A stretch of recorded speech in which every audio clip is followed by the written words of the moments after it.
This week on Chicago Beer Pass, Nick and I chat about Half Acre, On Tour Brewing, some bourbon, and then we dive into some dank beer news.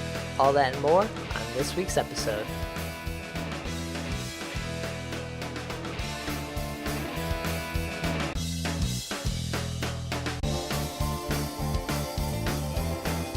Yeah, because, you know, it's going to cork pop out, boop, it just flies like fucking 10 feet. We're like, yeah, let's do it. The legend, Mr. Pete Crowley. I love Pete Crowley, man.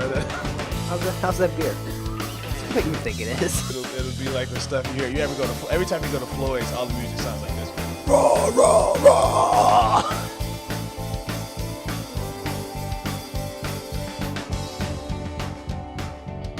Hey, and welcome to Chicago Beer Pass. I'm Brad Chmielewski. Brad, what's up, man? I'm Nik White. And we're getting our tan on this week. Dude. Summer's leaving us, so we got one last chance. We're going to be a couple sexy bitches when we're done with this 4-pack. Yeah. We're drinking the LA Looks from Half Acre this week. This is a new one that just got canned. It's a subtropical IPA, which is really just a New England style IPA. Yeah, this is their take on the haze, man. The haze is here. Uh-huh. We are full frontal haze, Brad. Yeah, man. So what? Lubed up in full frontal here. What do we got? Coconut, butter, and lactose. Yeah. Yeah. So you're getting some like interesting flavors in here. I think it comes in around like 6 or 7%. So not too bad, but it feels sticky and thick. Yeah. Which I guess you want from a. Look at it. It just looks juicy. It's sticky and thick and looks like a mimosa. It's in step with all the other hazy offerings, right? But I don't know. It's interesting. It's different than the other hazes. I'm not like in love with it. I don't hate it. It's just different. They are killing it with the new can releases, man. Yeah. I mean, like, I know we were saying some stuff is only at the brewery and then some stuff in stores, but they are rolling out new products constantly, man. Yeah, we did the Den, which was their Kolsch a couple weeks ago. Yeah. Lagertown is getting released this Friday as we're recording this, and that'll get mass distributed. Is that their Oktoberfest? Yeah. Okay. I don't know if this one's getting mass distributed or not. So, what does it say? Hometown Pizza Man? I don't know why it says Hometown Pizza Man on the bottom. Mine says the same thing. Yeah. This was like 10 days ago. This was packaged. It's fresh. I love fresh it. haze. I love it, man. That's how you're supposed to drink your beer. You're supposed to get it, fresh and drink it right away. Don't save it. Great can, purple can with the purple font all over the sticker. Mm-hmm. So cool. We're going to sip on this as we chat here more about our past week, events coming up that you should be checking out this week, and then some events that we saw. Or not events, news. Sorry, news. Right on. Always wrap up the show here with news. So, yeah, my first thing was I was over at Half Acre. I saw the can release, and I was like, I just got to see what this beer is like. So I did that. Owning the tall boy can format in Chicago. Yeah. I know Finch was, I think they were bold enough to like say, hey, we're going to do 4-pack tall boys as well. Yeah. But there's nothing compares to what Half Acre is doing. Yeah. That's kind of their signature move, right? Mm-hmm. And they have the sours that you can buy at the tap room too, or the one on Lincoln there. Okay. So, and I believe the Bowman one is it now open? I don't know if there's like official open yet. I don't know. That's where the Big North was. I don't know if they're open for the public yet. All right. So we'll have to check that out and report back to see if they're open yet. Yeah, it might be one of those things where like on Dark Lord Day, for the last 2 Dark Lord days, they run you through the distillery next door to the brewery to get your Dark Lord allotment. Yeah. But the distillery's not open. Okay. Yeah. Cool. And then I also hit up On Tour. Went over there, over by Goose Island, and Great Central Brewing. Just had a couple of their beers. They have an Oktoberfest out. Oktoberfests are here. Summer's gone, man. Summer is gone. So it's all about the Oktoberfest now, and their Oktoberfest tasting great. You think the haze will give way to Oktoberfest beers? Like everyone is doing the haze is going to like stop the haze and move straight into... I don't know. Do you get haze? Is the haze seasonal, or is the haze here to stay? I don't know. Do you want hazy IPAs in the winter? I don't know, man. Do you want regular IPAs in the winter? Not. I will do a regular IPA all year. But what about a hazy one? I don't know. There's so much more juicy and tropical. And it's like, it's so close to a hoppy wheat that I'm okay if it went away for a season or two, I'm okay with that. If it went away for a few years, I wouldn't complain. Yeah, I don't know. That's a good question. This is really our first major year with the haze. Yeah. So we don't know what's going to happen as the weather changes. Yeah, we don't know what the next trend's going to be. Yeah, maybe. It's fun though. It's fun ride. I missed the black IPA. That was fun. Yeah, I've been seeing some people do some more red IPAs. So yeah. I want to see those come back. Black IPAs. I'm glad I hated that more than.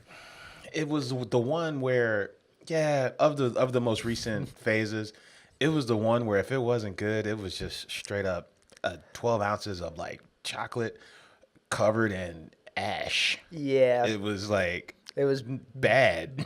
Too bitter and too toasty. Yeah. It was just whatever. Yeah. But. God. Yeah, so we're so grumpy on this show today. Yeah, man. This is the grumpy old man episode. Back in my day, beer used to be clear and crisp. You can't even see through this. Why'd I even pour it out? Doesn't even look nice. But this is Oktoberfest at On Tour. Check that out. Okay. They're super nice in there. They always are, but they're very chatty. This past Sunday when I was in there. Right on. So I threw up a photo up on Instagram, and I was just in there messing around. On Tour Brewing, man. Yeah. West Town. Yeah. How about you? Check out a few things? What did I do, man? I went to Bourbon on Division. All right. Okay. Went there for brunch. I got a new brunch menu. So I went there Sunday morning style for the patio. It's really right at, Damon and Division, right? Right there. Okay. And that's one of those strips where you go down it 10 times and you'll notice something new every time. Oh, really? Yeah. So this place used to be a bar called Shambles. And they said that, Shambles is a 4 a.m. bar. And then most of their business came between midnight and 4 a.m. It was that bar, And before we have a place, your name is called Shambles. What do you think? Might be called Blackout. Yeah, right. Exactly. So I'm well, why? Who are these Shambles folks? And they're oh, well, before that it was called June Cat, named after this little old lady named June, right? And this is the third, reinvention, right? But that story reminded me of St. Mary across the street. Is or it's called Queen Mary, right? Yeah. The bar, it's a British naval pub across the street that apparently sat vacant for 20 years because this little old lady Mary didn't want anybody in her space. Yeah. And it just came up I'm talking to the bartender about all these old Chicago stories. Remember, I never went to Riptide Lounge. I think it was right on Armitage at the Expressway, Marie's. I think Riptide Lounge. It was for a minute. It was also called it wasn't Dick's Last Resort or something. No, it was Riptide. It was Riptide, and then the little old lady apparently passed away, and nothing on the river there, right? No. Oh. This is right off the expressway, off of Armitage. Oh, yeah. Okay. Yeah, it's condos now.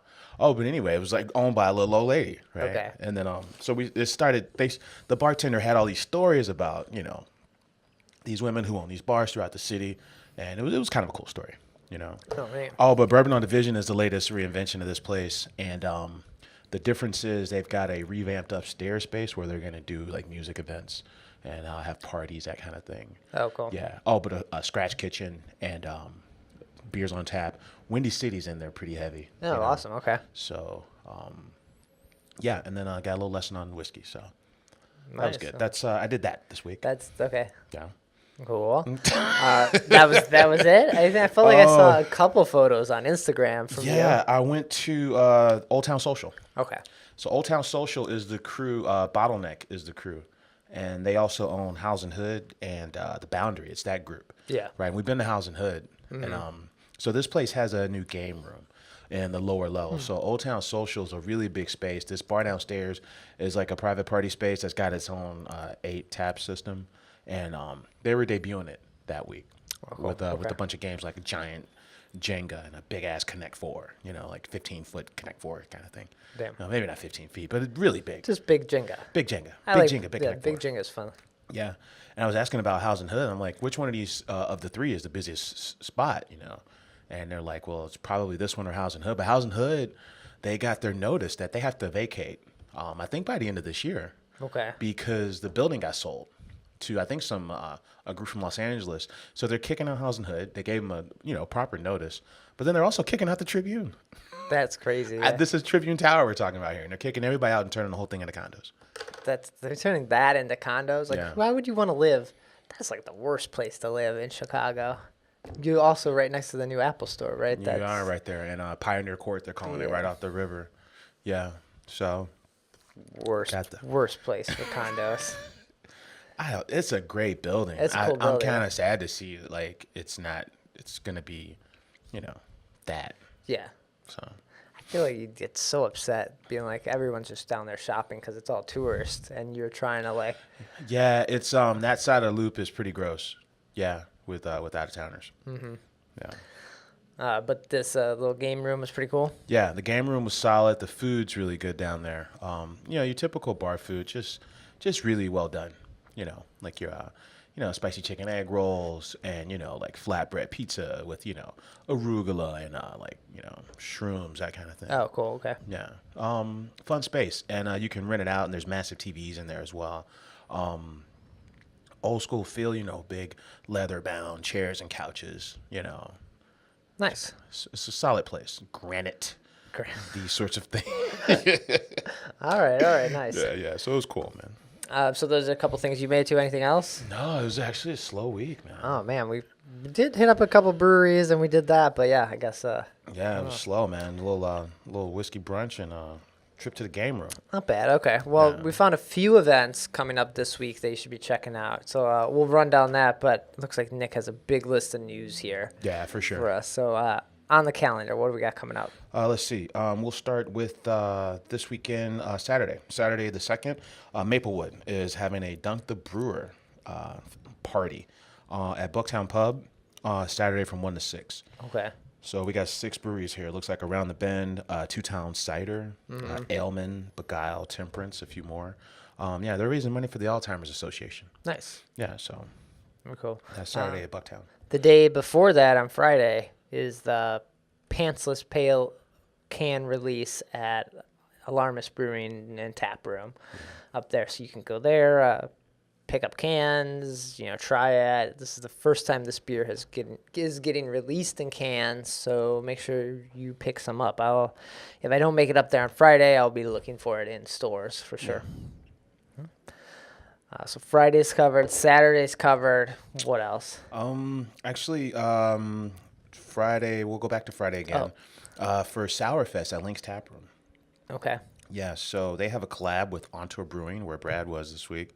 And they'll also have 14 other beers on tap, all sours, Cascade, Goose Island, New Belgium, the usual suspects, Upland, 1090, just to name a few. The beer they made with On Tour is called La Ganza. Okay. So, yeah. Interesting. Do we know anything else about it besides just the name? No, that's all we got. All right. Have no idea what's in it, so go there. Give it a try. Yeah. Cool. It's also Friday. Anything else? Short week, man. Man, short week. What's okay. up with that? Well, it's a holiday weekend. Oh, yeah. Is it Memorial Day Monday? Labor Day? Labor Day? Labor Day. Fuck, I'm way off. Same. Yeah. So one's at the beginning of summer, one's at the end. Man, so this really is the end. This is the end. It's bullshit. That's why we're trying to get our haze in. Not a fan. Not a fan of the end of summer here, bud. Well, I don't think anyone's like, yes, like so glad. Well, some people are like, oh yeah, cuddle weather, and all the leaves falling, and no. We didn't really have like that many like extremely gross days where you're just kind of like, I'm just done with summer. It's like sick of being sweaty and humid. It wasn't like that. Yeah.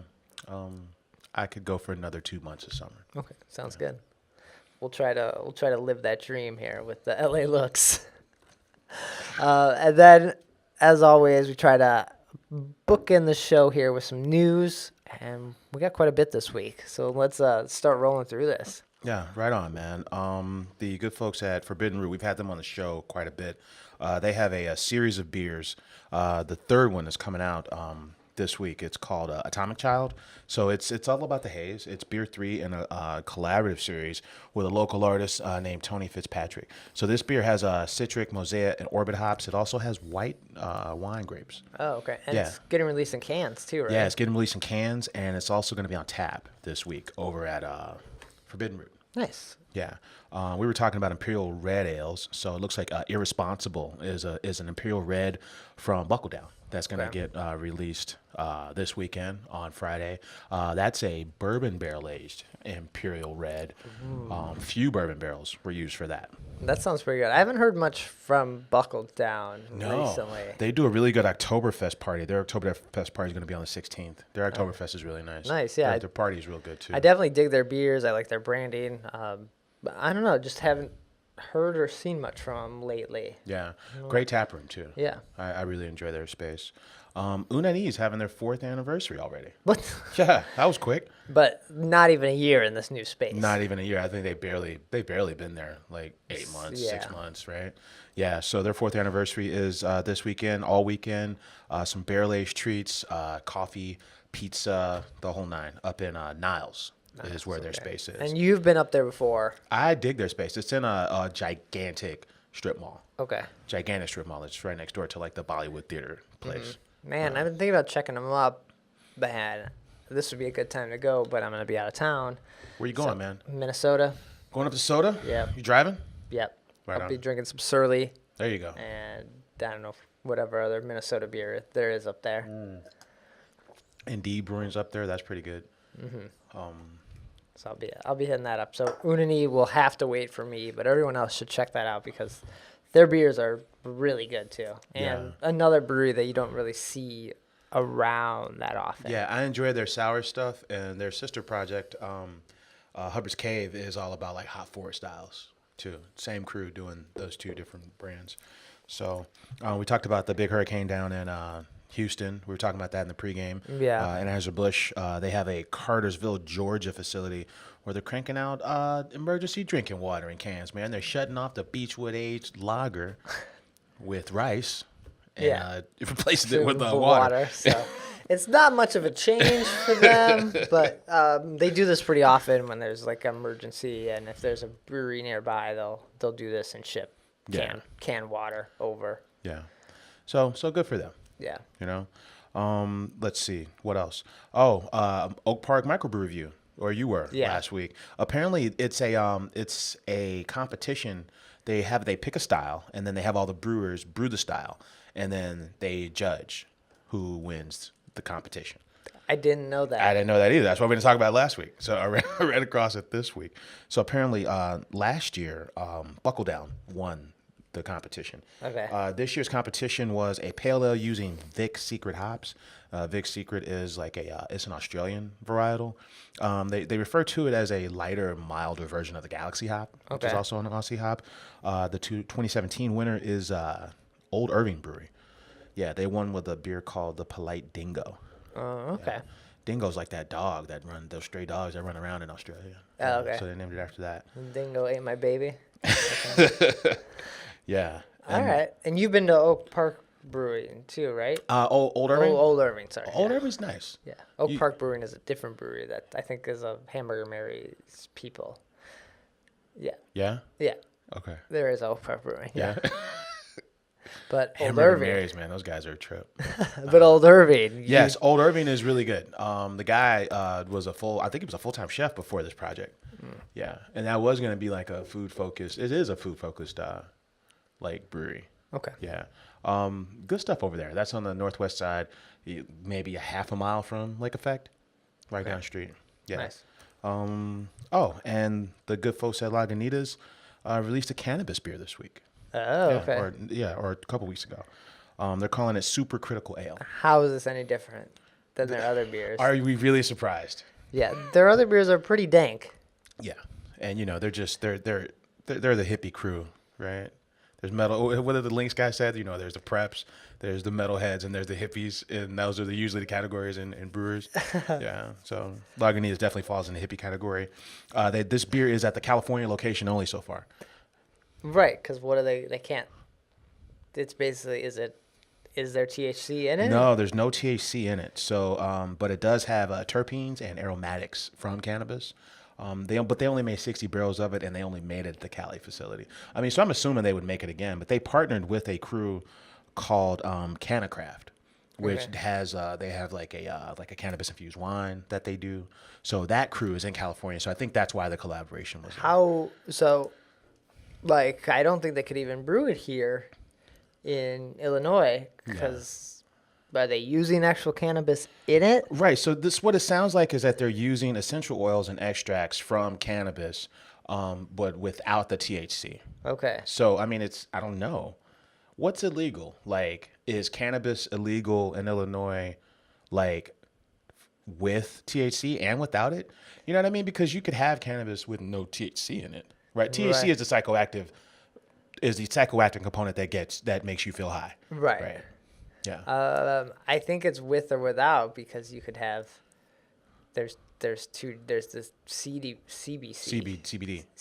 that's different than the THC, so I think they're both illegal. Yeah. Well, yeah, which sucks because CBD is like what they're giving like little kids that have like cancer or have like seizures, right? Yeah, it's usually like the medical kind of mellow you out, like feel better kind of anxiety. Exactly. Yeah. So both of those components are in cannabis. I don't know if it's all illegal or not, but yeah, I think they did it in Cali because the crew that they partnered with is in California. And it's legal. And it's also legal in Cali. So I would not expect this beer to be anywhere else. Yeah. It feels maybe Denver, I guess. Yeah, right? maybe Denver, but it feels gimmicky. How would they ship it to Denver? They would they'd have to fly it. They couldn't ship it on trucks because then be crossing state lines with basically their drug trafficking at that point, right? These man-made laws, these imaginary lines, Brand, they're all pissing me off right now, I tell you. You have problems. So this beer, we won't see it in Chicago for a while. That's probably true. Yeah, unless there's some secret tap versions that, they're like, hey, wink and a nod, you can try this. Right. Yeah. So they made 60 barrels of supercritical ale in California recently. Cool. Yeah. It's a light week, man. That does it? Oh, man, this is going to be a light show. We're under 30 minutes. We usually try to hit that 30-minute mark, but that's it. That's all we got. We didn't even do much or drink much. That's all we got. I usually go through two of these, man. Yeah. Only through one. All right. Well, want to make sure everyone's following us up over on Instagram and Facebook. That's usually the best place to see other stuff that we're doing. And Nick, where can people follow you? Right on, man. I'm on Twitter at Nicosio. And I'm on Twitter at BRAD. And that'll do it. I'll be back reporting my Minnesota drinking. Maybe I'll have to bring some beers back and we'll do some other videos for the YouTube channel. Right on, man. Make sure you stop in Chippewa Falls. It's on the way. Okay. And what's there? Leinenkugels is there. What do you mean what's there? See, I could go the Iowa way and go to Toppling Goliath. There you go. But that adds like another hour or 2 hours onto this already like really long drive. And with your luck, Toppling Goliath is going to be closed when you get there. Yeah, they'd be closed. Like, I know it, so I'm not even going to risk this. I'll just eat, I don't know, Panera Bread or something on the way there, whatever's available. Pret. Yeah, that's it. All right, we'll be back next week with another episode. Cheers.